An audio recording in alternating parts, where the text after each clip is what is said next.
ചേച്ചി ഇന്ന് വരുമെന്ന് പറഞ്ഞപ്പോ മുതൽ ഞാൻ നോക്കിയിരിക്കുന്നതാ. കൊച്ചിനെ കൂട്ടാതെ വന്ന കഷ്ടമായിപ്പോ കേട്ടോ. ഞാൻ കൊച്ചിനെ നോക്കി നോക്കി ഇരിക്കുവായിരുന്നു. ഭയങ്കര വികൃതിയാന്നേ. അതുകൊണ്ടിട്ട് ഈ ബസ്സിലൊന്നും കയറി വരുമ്പോ തന്നെ എനിക്ക് ഒറ്റയ്ക്ക് കൊണ്ടുവരാൻ പറ്റൂല. ഇനി വരുമ്പോ കൊണ്ടുവരാം കേട്ടോ. ഉം. പിന്നെ ഇവിടെ സുഖല്ലേ? എന്റെ അമ്മ എങ്ങനെ? ആള് പാവല്ലേ? അമ്മ പാവല്ലേ? ആണോ? ചേച്ചിയുടെ അമ്മയല്ലേ? എന്നിട്ട് ചേച്ചി അമ്മേനെ കുറിച്ചുള്ള അഭിപ്രായം എന്നോടാണോ ചോദിക്കുന്നേ? അത് ഞാൻ അങ്ങോട്ട് ചോദിക്കേണ്ട ചോദ്യമല്ലേ, അമ്മ പാവാണോ എന്ന്?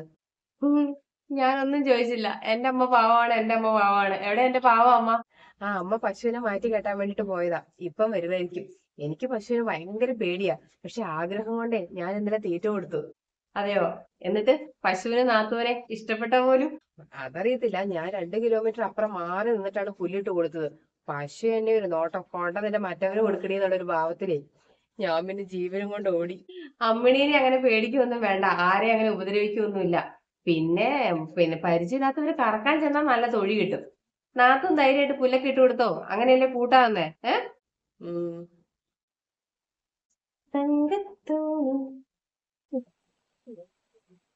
നീ വന്നോ?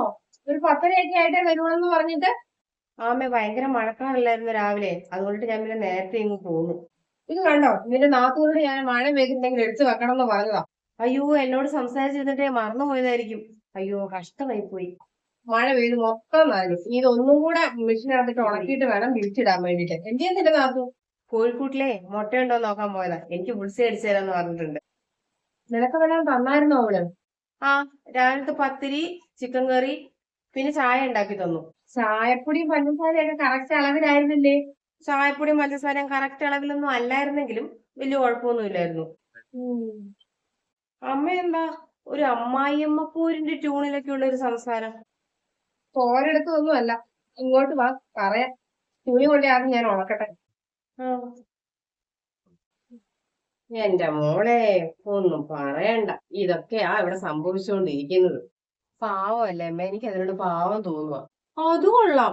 അരി സോപ്പുപൊടി ഇട്ട് കഴിക്കുന്നതും ചായപ്പൊടിക്കകത്ത് പഞ്ചസാരയ്ക്ക് വരെ ഉപ്പിട്ട് തന്നൊക്കെ കേട്ടിട്ട് നിനക്ക് പാവം എന്ന് പറയാനാണോ തോന്നുന്നത്? ഒന്നിനും ഡിഗ്രി വരെ പഠിച്ച പെങ്കൊച്ചല്ലേ? ഇങ്ങനെയൊക്കെ ഇത്രയും മന്ദബുദ്ധിത്തരം ചെയ്യാൻ കൊള്ളാമോ? അമ്മ ചുമ്മാ വഴക്ക് പറയാനോ കളിയാക്കാനോ ഒന്നും നിൽക്കണ്ട കേട്ടോ. അങ്ങനെയൊക്കെ അബദ്ധങ്ങളൊക്കെ പറ്റിയല്ലേ പഠിച്ചൊക്കെ വരുന്നത്. അടുക്കളയിൽ നിന്നും കയറി പണിയെടുക്കാത്തോണ്ടൊക്കെ ആയിരിക്കും.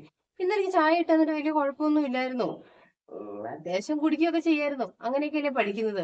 അമ്മ പയ്യെ തഞ്ചത്തിലും മയത്തിലും ഒക്കെ അതിനെല്ലാം പറഞ്ഞു കൊടുക്ക് കേട്ടോ. ഇനിയിപ്പൊ അതല്ലേ പറ്റുള്ളൂ. അമ്മായിയമ്മ പോലെ എടുക്കുമോ എന്തോ. 4 മുട്ട കിട്ടി ചേച്ചി. 4 കോഴിയും കൂടി 4 മുട്ട ഇട്ടിട്ടുണ്ട്. അത് പിന്നെ കോഴിക്ക് എത്ര പരിശ്രമിച്ചാലും ഒരു ദിവസം ഒരു മുട്ട ഇടാൻ പറ്റുള്ളല്ലോ. അപ്പൊ പിന്നെ പറഞ്ഞിട്ട് കാര്യമില്ല. 4 കോഴിയല്ലേ ഉള്ളൂ. പിന്നെ വീട്ടിൽ നിങ്ങൾ അരി കഴുകുന്നത് സോപ്പ് പൊടി ഇട്ടിട്ടാണോ? പോ ചേച്ചി, കളിയാക്കാതെ. ഒരബദ്ധം പറ്റിയതാ. ഇനി ആവർത്തിക്കില്ല. സത്യമായിട്ടും ആവർത്തിക്കില്ല. എനിക്ക് എന്താ അബദ്ധം പറ്റിയാലും എല്ലാരും എന്റെ ഡിഗ്രിയുടെ നെഞ്ചത്തോട്ടാണേ കയറുന്നത്. ഡിഗ്രിയുടെ നെഞ്ചത്തോട്ടോ?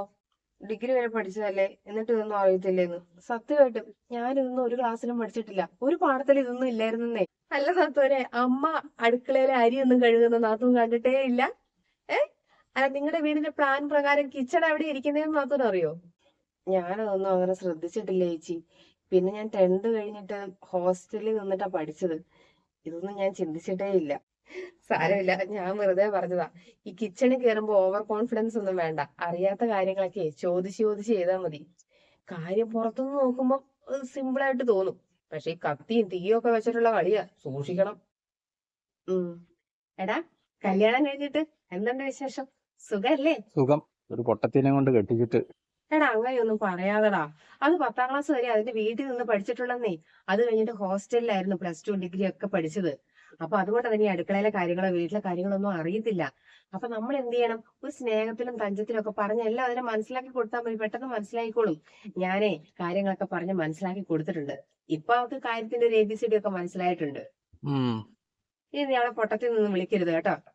ഭാര്യയല്ലേ, ആ ഒരു റെസ്പെക്ട് കൊടുക്കണം. ഭാര്യ ആയിരിക്കണം ഇത് നിന്റെ മാലാക. ആരാ ഈ പറയുന്നേ? നീ അതിലും വലിയ പൊട്ടത്തിയല്ലേ? എടാ പോടാ അവിടുന്ന്. ഞാനേ നിന്നെ കഴിഞ്ഞ് 2 വയസ്സ് മൂത്ത. നീ അത് മറന്നു പോകരുത്. നീ ബോഡി പൊട്ടത്തി. എടാ, നീ പൊട്ടത്തിന്ന് വിളിക്കുമല്ലേ? നിക്കടാ അവിടെ. എടാ നിക്കാൻ. അമ്മേ, അമ്മേ. എന്താടി? എന്താ? അമ്മ, അവൻ എന്നെ പൊട്ടത്തിന്ന് വിളിച്ചമ്മേ. ചോദിക്കാൻ കൊണ്ട് അവൻ എപ്പോഴും ഉള്ളതാ. ഓ, കുറച്ച് മുമ്പ് വരെ ആ പെങ്കൊച്ചിന്റെ അടുത്ത് വലിയ ചേച്ചിയും കളിച്ച് ഭയങ്കര ഉപദേശിച്ച് നടന്നോളാം. അപ്പൊ അത് കാണണ്ട. ആങ്ങളോട് അടി കൂടിയിട്ടിരിക്കുന്നത്. ഓ, എന്തൊരു ഉപദേശമായിരുന്നു. കൊണ്ടായിരിക്കും അവളെ കഴിഞ്ഞ് പൊക്കതി അറിവുള്ളവര് വേറെ ഇല്ലെന്ന്. എന്താ ചേച്ചി? എന്താ പറ്റിയേ? നിന്റെ കെട്ടിയ എന്റെ പുന്നാര ആങ്ങള എന്നെ പൊട്ടത്തിന്ന് വിളിച്ചു.